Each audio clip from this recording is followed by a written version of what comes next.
The first thing we learned is that even though Red Bull, especially Max's car, is getting a lot better at dealing with rear limited tracks, in which you need a lot of downforce on the slow speed corners and traction and grip, it's still nowhere near good enough. We saw that in qualifying he was able to eke out a victory or eke out a P1 over Norris, and that was mainly because he maxed out the high-speed section of that track. But as we saw in the race, he was gapped royally by Norris and Piastri simply because they have better grip, they have better tire deg, and they're able to handle the low-speed corners a lot better than Max. Max had to push all out just to eke out a 400th of a second P1 over Norris, but in a race which is 57 laps or so, there's just no way he could maintain a lead over those guys due to the fact that that McLaren car has such great balance and is able to deal with any type of track and has a huge advantage over the RB21 when it's in Verstappen's hand when it comes to these tracks with these low speed corners.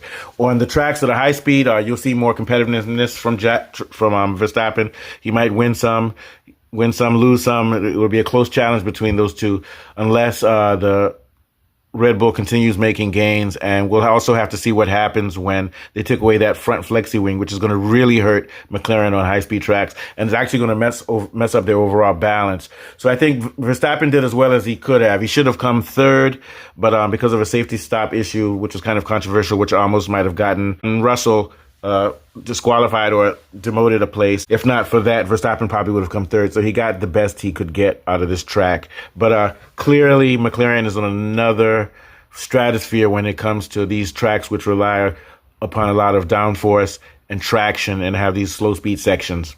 So let's talk about the demise of Norris. Yes, the demise. So think about it this way. Norris was very close to qualifying first, and he was in second position. If he had maintained second, even if he hadn't passed Verstappen, if he had maintained second, given the pace of that car, he would have passed Verstappen in autopilot. Literally autopilot. All he had to do was keep his hand on the steering wheel. That's how much traction that car has and grip. And Verstappen never stood a chance. We saw that Piastri beat Verstappen by 36 seconds, and Norris did by something like 32. Don't quote me on that. You know, I'm not a research meister, but they gapped the hell out of him. And this coming even after Norris fell back to P6 at the start of the race and had to battle mightily to work up the field to the point where he could pass Verstappen. And he even struggled passing Verstappen and still cleared him to the tune of, like I said, something like 30 seconds. So it shows you how fast the car is. So it shows you that all that Norris had to do at the start of the race was not have a mishap. He didn't have to pass Verstappen at the start because that car had so much. Maybe he didn't know that, but still, let's take a look at what he did and how he bottled this situation. At the start of the race, he took advantage of a lockout by Verstappen and had a chance to pass Verstappen, but he was on the outside. I think it was on in turn 2. And everybody knows, do not try to pass Verstappen on the outside. You know what will happen. Either you'll get pushed off the track or he's going to hold his position and be harsh. He held his position, was a little bit harsh, probably pushed Norris a little bit. Not enough to get a penalty, but enough for Norris to go off the track and fall back in P6. That's where Norris lost the race to Piastri.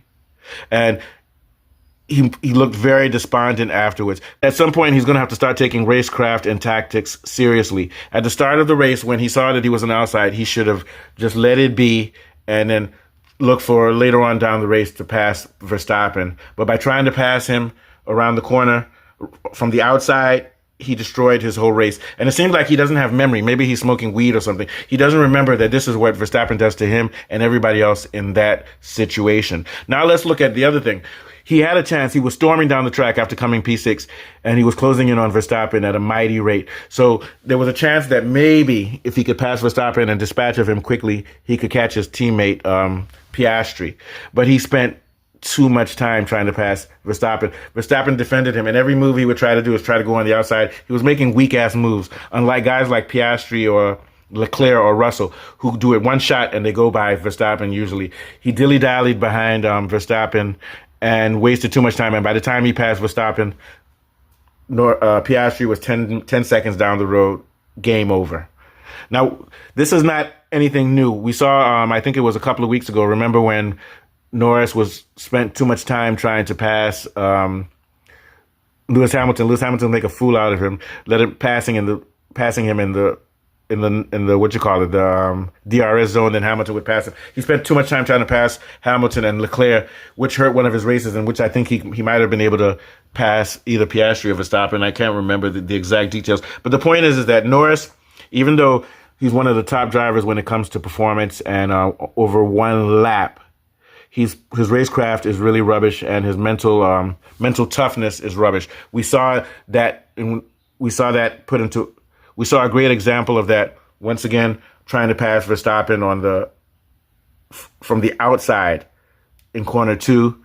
We know how that's going to end. Then also not having the right tactics or taking the right lines to pass Verstappen when he should have easily passed him when he was lapping more than half a second faster than Verstappen. So Norris is going to have to really work on his well, I can't say he has to work on his racecraft. It's too late. He has to work on that during the offseason. But this season now, he needs to do whatever it takes to just mentally tune out. Maybe he should stop caring and just focus on doing what he wants to do.